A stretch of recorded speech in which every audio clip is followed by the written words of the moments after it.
할렐루야. 우리 옆에 분들과 인사하실 때 하나님은 당신을 아주 많이 사랑하십니다. 이렇게 인사해 보실까요? God loves you so much. 주신 사랑을 마음껏 나누며 살아가는 복된 여러분 모두가 되시기를 주님의 이름으로 축원합니다.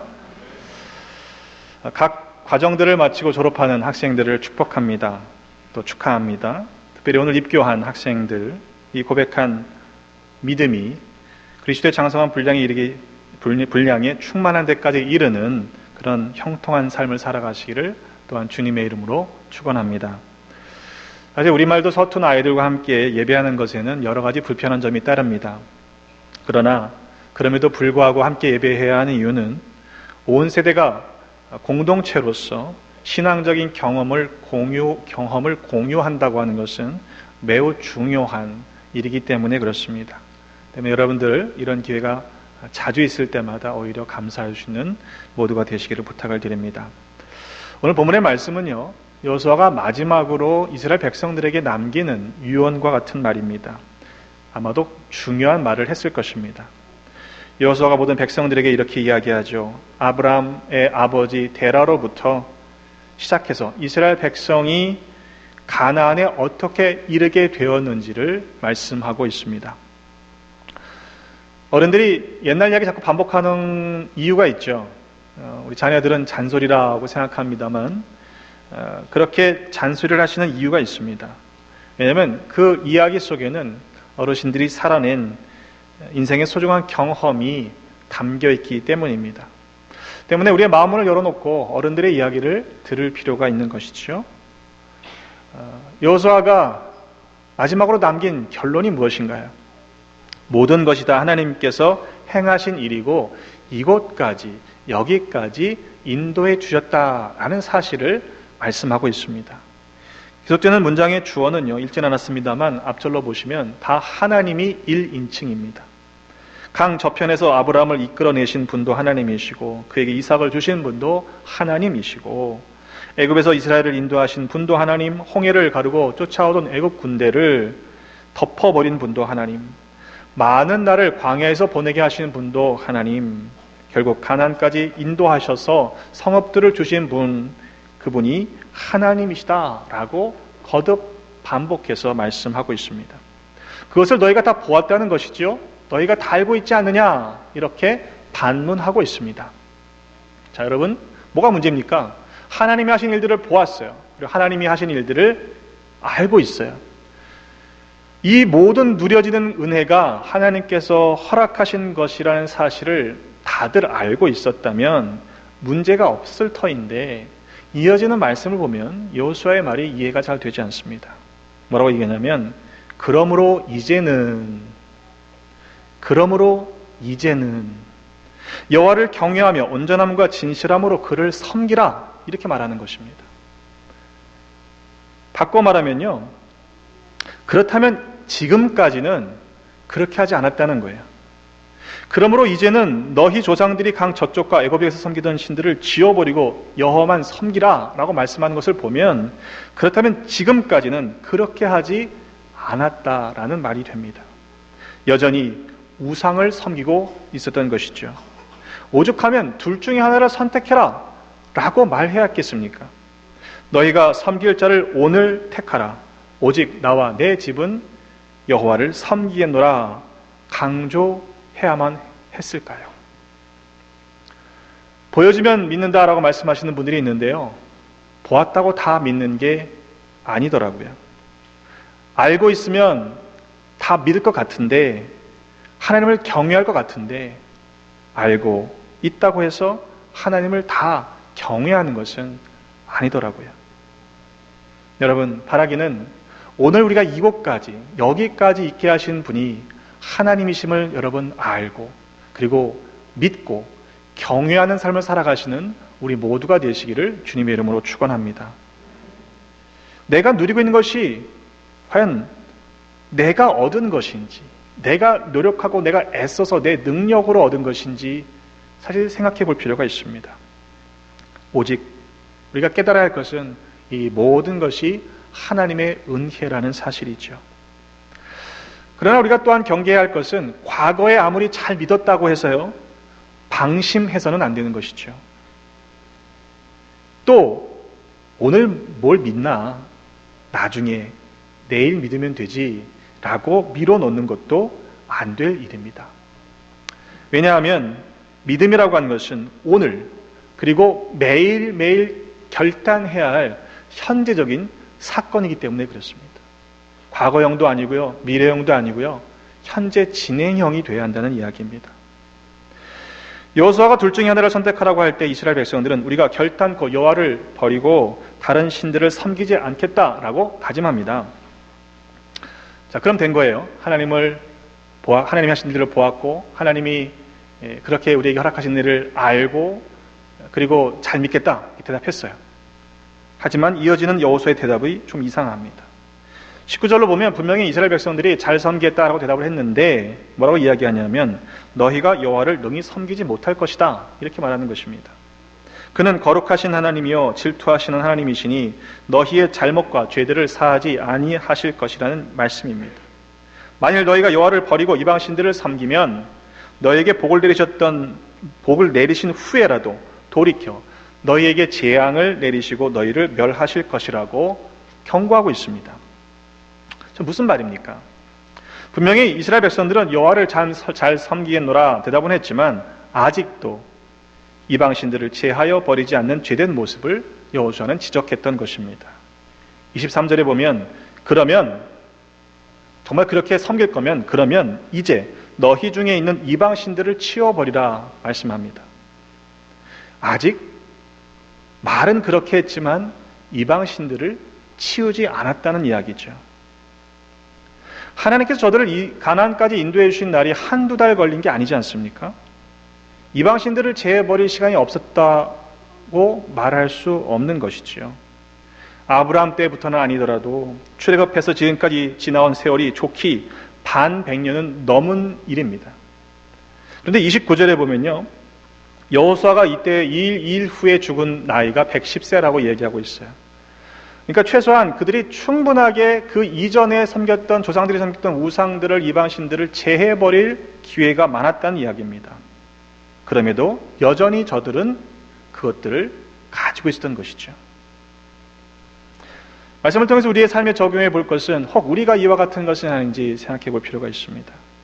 주님께서도 말씀하셨죠. 너희는 나를 불러 주여 주여 그렇게 잘하면서 어째서 내가 말하는 건 그렇게 안 지키냐 이렇게 말씀하시지 않았습니까? 여러분, 야고보서 기자도 말씀하지만 행함이 없는 믿음은 죽은 믿음이라고 했어요. 우리가 믿는다면 그렇게 살아야 하는 것이죠. 그렇게 살아야만 그것이 진짜 믿음이라고 말할 수 있기 때문입니다. 왜 그때까지 이스라엘 백성들은 이방 신상들을 버리지 못했던 것일까요? 여호수아처럼 오직 여호와만을 섬기겠노라고 자신 있게 말하지 못했던 것일까요? 15절의 여호수아의 말에서 그 단서를 찾아보겠습니다. 만일 여호와를 섬기는 것이 너희에게 좋지 않게 보이거든 그렇게 얘기했어요. 너희에게 좋지 않게 보이거든 그랬거든요. 바꿔 말해보면 그들에게는 더 좋아 보이는 것이 있었다라는 말입니다. 우상이 그들에게 더 좋아 보였기 때문에 선뜻 하나님을 선택하지 못했다는 말이 되는 것이죠.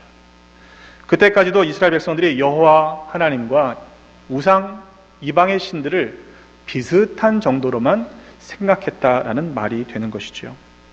그래서 쉽게 결정을 내리지 못하고 어느 쪽을 선택할 것인가 주저하고 있었던 것입니다. 여러분, 월등하게 차이가 나는 것은요, 선택할 때 그렇게 고민할 필요가 없습니다. 비슷하게 보일 때 고민이 되는 것이죠. 예를 한번 들어볼까요? 어느 분이 공짜로 여러분들에게 차를 주겠다 이렇게 이제 가정을 해봅시다. 소형차 중에 혼다의 시빅이라는 차가 있어요. 그리고 토요타의 코롤라라는 차가 있어요. 둘 중에 어느 걸 가질래? 그러면 여러분 어떻게 하시겠습니까? 어떤 분들은 혼다를 좋아하시고 어떤 분들은 토요타를 좋아하시기 때문에 시빅 할까? 뭐 토요타 코롤라 할까? 그래서 이렇게 좀 견주어 보시면서 어떤 분은 시빅을 선택할 것이고 어떤 분은 코롤라를 선택하실 거예요. 좀 어렵죠? 근데 그게 아니고 이번엔 그럼 공짜로 줄 텐데 시빅이랑 머세디스랑 둘 중에 어느 걸 가질래? 그럼 여러분들 뭘 선택하시겠습니까? 어떤 분은 시빅이라고 얘기를 하시더라고요. 뭐 이유가 있겠죠. 근데 이게 명확한 거예요. 현격하게 차이가 날 때는요, 선택하기가 오히려 쉬워집니다. 그렇게 선택하는 이유가 있는 거죠. 시빅을 선택하든 머세디스를 선택하든 나름대로 이유가 분명하기 때문에 그걸 선택하게 되는 거예요. 이 말은 무엇이냐면 선택의 문제는 결국 가치의 문제라는 겁니다. 그 사람의 가치관이 반영되어 있다라는 이야기입니다. 무엇을 선택해야 할 때 그것이 비슷하게 보일 때에는 선택하는 게 쉽지가 않습니다. 우리 학생들의 경우, 특별히 고등학생들의 경우에는 인생의 갈림길에서 내가 어떻게 해야 할지, 어디로 가야 할지 고민이 많을 것입니다. 이미 어느 학교에 결정된 학생들의 경우에는 마음이 편하겠습니다만 학교에 가도요, 전공이 이게 맞나? 제대로 선택한 건가? 아닌가? 여러 가지 갈등들이 있을 것입니다. 하지만 어떤 친구들은 이미 어렸을 때부터 내가 가야 될 길을 명확하게 알고 결정한 아이들도 있을 것이에요. 왜냐하면 그것이 월등하다, 그것이 가치가 있는 일이다라고 생각했기 때문이죠. 다른 것들과 비교할 수 없이 월등하게 차이가 나는 건요, 고민할 필요가 없습니다. 그 말을 믿음의 영역으로 적용해 보면, 만약 우리가 하나님을 믿는 것에 대해서, 하나님의 일에 대해서 주저하고 있다면, 쉽게 결정을 내리지 못하고 있다면 그것은 아직도 우리가 세상의 일과 하나님의 일을 비슷한 정도로 여기고 있다는 말이 됩니다. 여전히 망설이고 있다면 하나님보다 세상의 것을 더 마음에 두고 있는지도 모를 일일 것이지요. 여러분, 우리의 시간과 우리의 물질과 우리의 마음이 어디를 위해 쏟고 있는가, 무엇을 위해 쓰여지고 있는가를 보시면요, 내가 지금 무엇을 더 중요하게 여기고 있는가를 실은 알 수 있습니다. 예수님께서 말씀하셨죠. 마태복음 6장 21절에 내 보물이 있는 그곳에 내 마음도 있다, 이렇게 말씀하고 계시는 것이 그 이유입니다. 우리가 요즘 새벽 예배 때 말씀의 기쁨의 언덕으로의 말씀을 함께 읽어가면서 민수기의 말씀들을 읽어가고 있습니다. 그런데 민족이 대이동을 합니다. 보행자만, 장정만 60만 명이나 되는 엄청난 규모가 이동하는 거예요.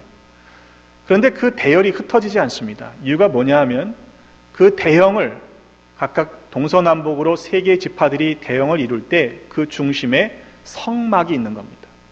성막을 중심으로 온 민족이 함께 이동하는데 그 성막의 크기가요, 우리 예배당 사이즈밖에 안 돼요. 근데 무려 민족 추정하기는 200만 명이나 되는 그 엄청난 규모의 민족이 흐트러지지 않고 움직이게 되는 이유가 뭐냐? 그들의 중심에 성막이 있었다는 것이죠. 그래서 유태희 목사님이 설교 중에 그런 얘기를 하시더라고요. 옛날 교회가 부흥하던 시절에는요, 교회 주변에 모든 교인들이 모여 살았다는 거죠. 생각해 보니까 맞아요. 가난했던 시절 믿음을 가지고 이겨냈던 그 시절에는요, 교회 주변에 다다다닥 이렇게 붙어 살잖아요. 근데 하나님이 은혜를 주셔서 어떻게 됩니까? 그 가정이 성공적인 삶을 살게 되고 조금 더 풍요로워지면 어떻게 되죠? 대부분 다른 곳으로 가잖아요. 이사 가잖아요. 그래서 실제 한국의 교인들의 분포도를 보면 지역 주민들이 교인으로 등록되어 있는 경우보다 실제로 오래된 교인들이 다른 지역으로 가서 거기서 교회를 왔다 갔다 하며 신앙생활을 하시는 경우들이 적지 않습니다. 제가 드리고 싶은 말씀은 그것이 하나님께서 은혜를 주셔서 풍요로운 삶을 허락하셔서 그렇게 이주할 수 있었던 것을 제가 문제시 삼는 것이 아닙니다. 우리가 그렇게 선택하는 기준이 어디 있냐는 거예요. 집을 선택하거나 직장을 선택하거나 우리가 어떤 일들을 선택할 때 그 먼저 삼는 기준이 뭐냐는 거죠. 아마 대부분은 자녀들을 키우시는 경우에는 학군, 어디가 좋은 학군인가, 또 이걸 투자의 개념으로 생각하시는 분들은 이게 얼마만큼 땅값이 오를 것인가, 집값이 오를 것인가, 나중에 팔 때는 쉬울 것인가. 그 가운데 우리가 먼저 묻는 질문이 과연 하나님을 위해서, 주의 영광을 위해서 하늘의 가치를 먼저 고려해서 선택하고 있는가라는 것이죠.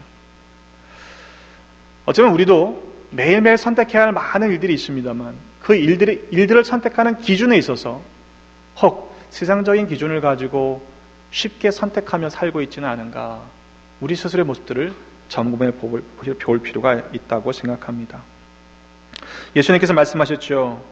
한 사람이 두 주인을 섬기지 못할 것이니 혹 이를 미워하고 저를 사랑하거나 혹 이를 중히 여기고 저를 경히 여깁니다. 너희가 하나님과 재물을 겸하여 섬길 수 없느니라. 이렇게 말씀하셨습니다. 사람들이 재물을 마치 하나님처럼 섬기고 있다, 이 말이죠. 하나님과 재물을 비슷한 정도로 생각했다라는 이야기입니다. 누가복음 10장 38절로 42절의 말씀에 보면 예수님께서 한 마을로 지나가실 때 마르다라는 여인이 자기의 집에 예수님을 초대합니다. 그리고 영접하고 났는데 그에게는 마리아라는 동생이 있었죠. 근데 이 마리아가요, 예수님 발치에 앉아갖고 난장하게 예수님만 바라보면서 말씀만 듣고 있어요. 마르다는 마음이 분주합니다. 예수님을 초대했으니까 좋은 것으로 대접을 해야 되겠는데, 근데 준비할 것이 많아서 마음이 분주한 상태인데 동생이 보니까 아주 얄밉잖아요. 예수님 앞에서 예쁜 척하고 있고 그렇잖아요.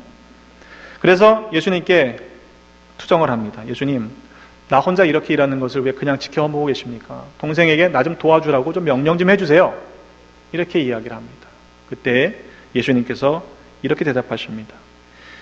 네가 많은 일로 염려하고 근심하나 몇 가지만 하든지 혹은 한 가지만 해도 충분하다.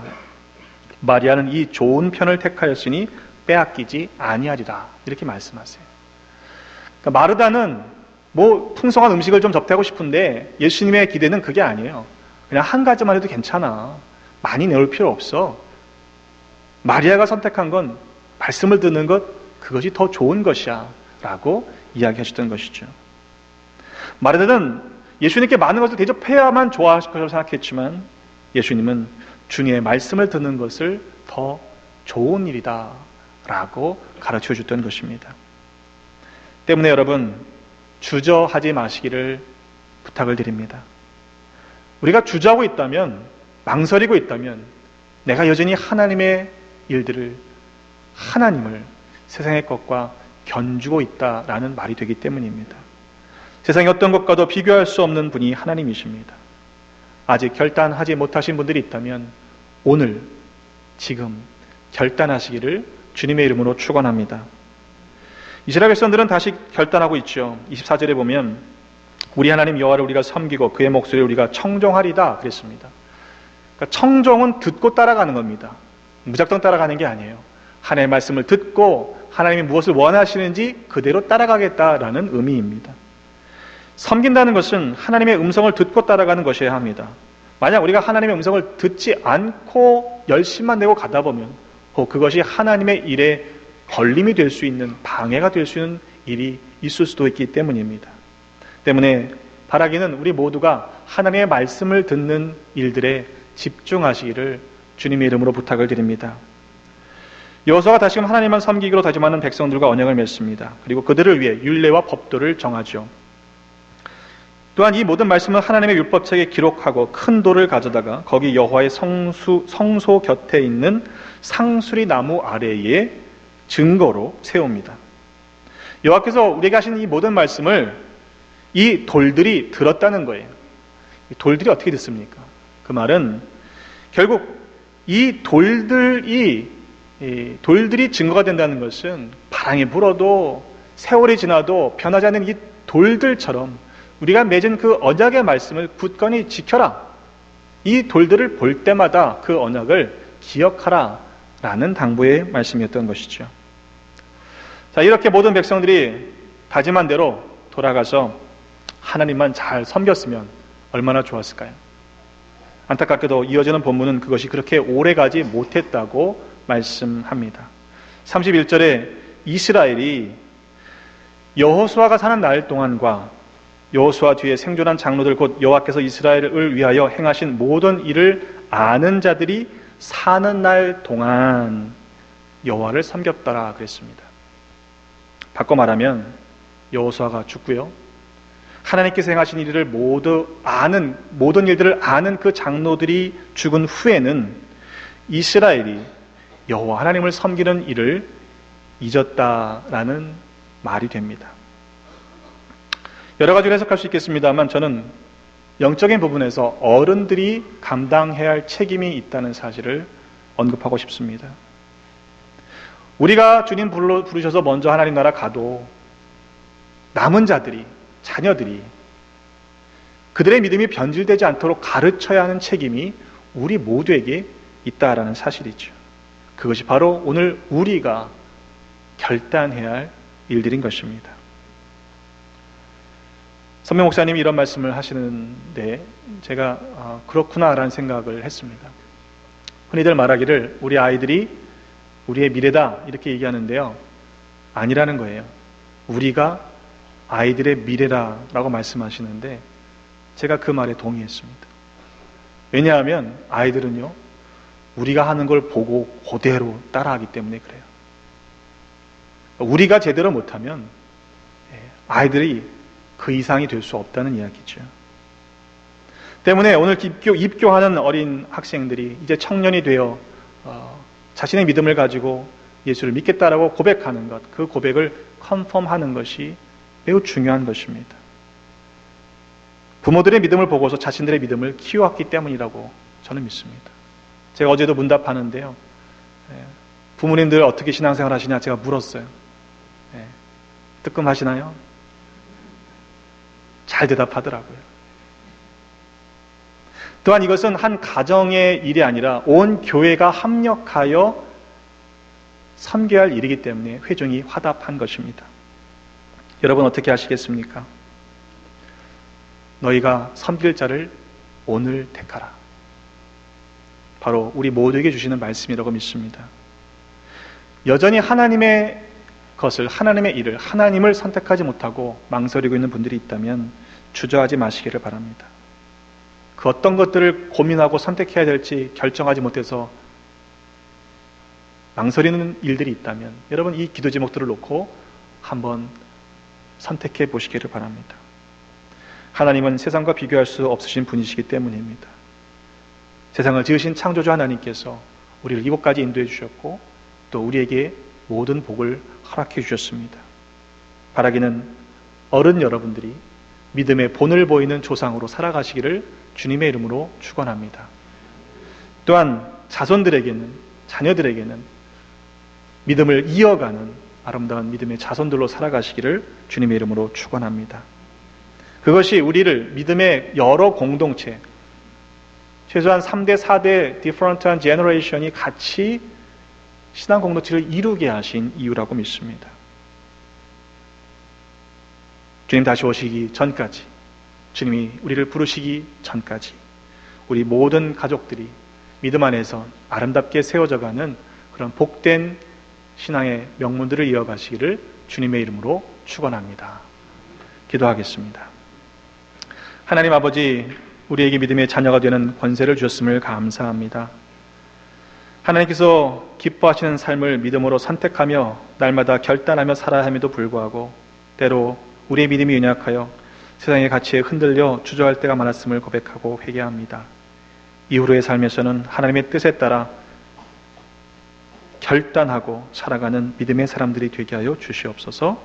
우리를 구원하신 예수 그리스도의 이름으로 기도드립니다.